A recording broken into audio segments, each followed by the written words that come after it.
नमस्कार, स्वागत है आप सबका कथा के क्रम में। आज आपको सुना रहा हूं एक ऐसी कहानी और एक ऐसे विषय की कहानी भारत में जिसका बड़ा मान है। यह कहानी है त्याग की। एक समय की बात है, स्वर्ग में देवराज इंद्र, गुरु विश्वामित्र, आचार्य वशिष्ठ, सब बड़े लोग बैठकर चर्चा कर रहे थे कि भाई इन दिनों सबसे बड़ा त्यागी और सबसे बड़ा सत्यवादी कौन है, सबसे बड़ा दानी कौन है। अचानक गुरु वशिष्ठ ने कहा, मेरी नजर में सबसे बड़े त्यागी पृथ्वी के इन दिनों के राजा हरिश्चंद्र हैं। विश्वामित्र ने कहा कि आचार्य, मैं भी पृथ्वी पर काफी लंबे समय से हूं। जहां तक मेरी जानकारी है, तीनों लोकों में सबसे बड़ा त्यागी होना किसी पृथ्वीवासी के बस में नहीं है। आचार्य वशिष्ठ ने कहा, महर्षि, मैं सत्य कह रहा हूं और यदि आपको विश्वास ना हो तो हम सब की ओर से आप ही परीक्षा लेकर हमें बता दीजिए कि सबसे बड़ा त्यागी हरिश्चंद्र हैं या कोई और है। विश्वामित्र पृथ्वी पर आए। राजा हरिश्चंद्र उस समय जंगल में थे। विश्वामित्र राजा के सम्मुख एक तपस्वी के रूप में प्रकट हुए। राजा ने महर्षि को देखा और प्रणाम कहा कि ऋषिवर आदेश करिए, मैं राजा हरिश्चंद्र आपकी क्या सेवा कर सकता हूं। विश्वामित्र ने कहा, राजन, मुझे अभी तो आवश्यकता नहीं है तुम्हारी सहायता की, पर मेरे मन में एक विशाल यज्ञ करने का है। मैं उसकी तैयारी कर रहा हूं। हो सकता है तुम्हारी कुछ मदद लगे और उस समय मैं तुमसे मांग लूंगा। राजा हरिश्चंद्र ने कहा कि मेरा वचन है कि मेरे राजमहल के द्वार आपके लिए 8 प्रहर खुले हुए हैं। कुछ समय बाद महर्षि विश्वामित्र राजा हरिश्चंद्र के भरे दरबार में पधारे। राजा ने उन्हें पहचान कर उनका खूब स्वागत किया और कहा, महर्षि, आपने बताया था यज्ञ के विषय में कैसी तैयारी चल रही है। विश्वामित्र ने कहा, राजा, बस मैं इसीलिए तो आपके पास आया हूं। बस यज्ञ की तैयारी पूरी हो गई है, थोड़े दान की आवश्यकता है। पर समस्या यह है कि मुझे लग नहीं रहा कि मैं तुमसे मांगूं और तुम वो दान मुझे दे दोगे। तो उसने कहा कि अरे, ऐसा कैसे हो जाएगा? वचन दिया है, आप मांगिए, मैं अपना प्राण दे सकता हूं आपको। महर्षि विश्वामित्र ने कहा, ठीक है, अब भाई इतना ही विश्वास दिलाते हो तो मांगने का साहस कर लेता हूं, हालांकि मुझे भरोसा अभी भी नहीं है। राजा ने कहा कि आप मांगिए। विश्वामित्र ने कहा, तो सुनो राजन, मुझे दान में तुम्हारा सारा ऐश्वर्य, तुम्हारा सारा धन और तुम्हारा पूरा राज चाहिए। महर्षि ने जो ये मांग की, इस पर सब अचंभित थे, सब दुखी थे और सबको लगता था ये ना माने जाने वाली मांग है। सन्न राज्यसभा में प्रसन्न मुख राजन ने मुस्कुराते हुए कहा, बहुत ही सामान्य चीज मांगी आपने महर्षि। मैं इस भरी राज्यसभा को और इन पंच तत्वों को साक्षी करके इसी क्षण आपको अपनी पूरी संपत्ति, अपना समस्त राजपाट दान करता हूं। महर्षि ने चकित होते हुए कहा, वाह राजन, ऐसा दान तो केवल तुम दे सकते हो। पर शास्त्रों में एक बात कही गई है कि दान का संकल्प बिना दक्षिणा के नहीं होता, दान के साथ कुछ दक्षिणा देनी पड़ती है। तो अब तुमसे दक्षिणा की भी अपेक्षा है। राजा ने कहा, बिल्कुल, मैं भी सहमत हूं, मानिए, आप क्या मांगते हैं? बोले, 1000 स्वर्ण मुद्राएं दक्षिणा में मिले। राजा ने अपने खजांची से कहा, सुनो, अभी 1000 स्वर्ण मुद्रा लेके आओ।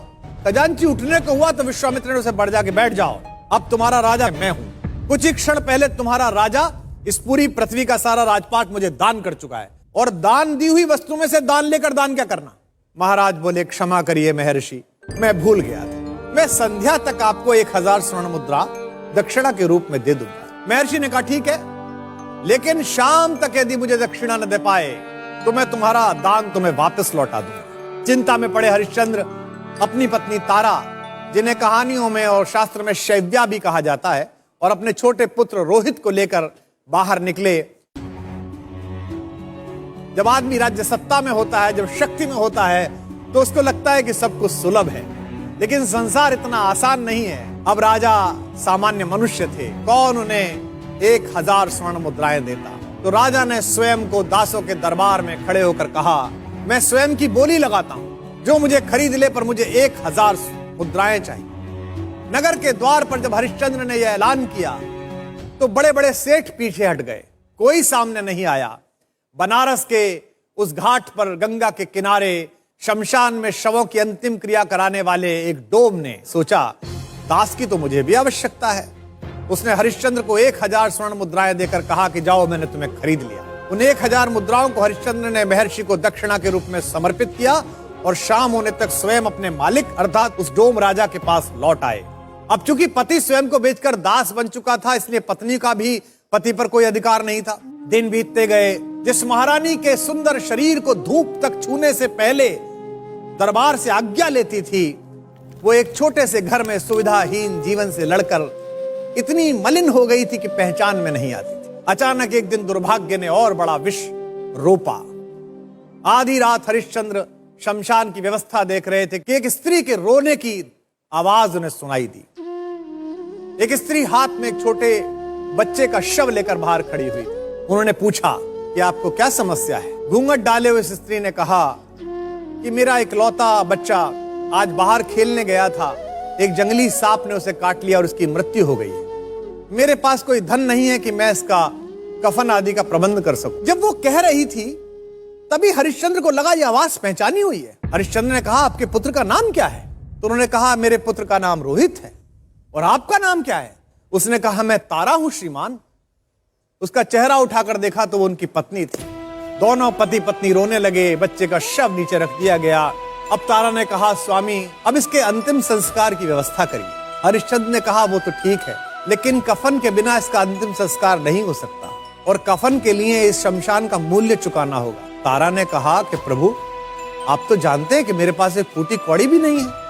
हरिश्चंद्र ने कहा मैं अपने स्वामी का दास हूं और स्वामी की आज्ञा है कि किसी भी व्यक्ति से बिना मूल्य लिए शमशान में उसका अंतिम संस्कार न करना। दोनों के सम्मुख एक अजीब संकट था और तीनों लोगों ने वो दृश्य देखा। बाहर से आए हुए आभूषणों से लदी रहने वाली, रेशम से बनी हुई साड़ियां पहनने वाली महारानी ने एक अपनी सूती साड़ी के आधे टुकड़े को फाड़ा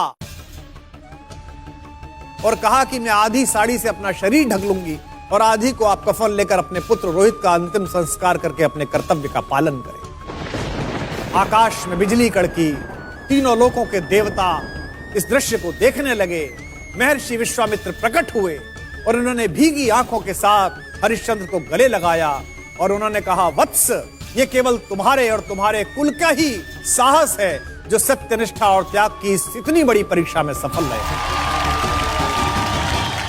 मैं तो देवताओं के कहने पर तुम्हारी परीक्षा ले रहा था वत्स। मैं आज तुम्हारा सारा धन, तुम्हारा वैभव, तुम्हारा राज्य तुम्हें लौटा रहा हूं और साथ ही देवताओं के आशीर्वाद से तुम्हारे पुत्र को पुनः जीवन दान दे रहा हूं। जब तक इस पृथ्वी पर तुम जैसे राजा हैं, स्वर्ग तक धरती का जयगान करता रहेगा। ये तो थी कथा राजा हरिश्चंद्र की, पर सोचिए कि इस कथा का सार क्या है। जीवन में आपकी ईमानदारी तभी साबित होती है जब आपके पास बेईमान होने के उचित अवसर हों, आप मजबूर भी हों, लेकिन आप अपनी सत्यनिष्ठा और कर्तव्य पर खरे उतरें।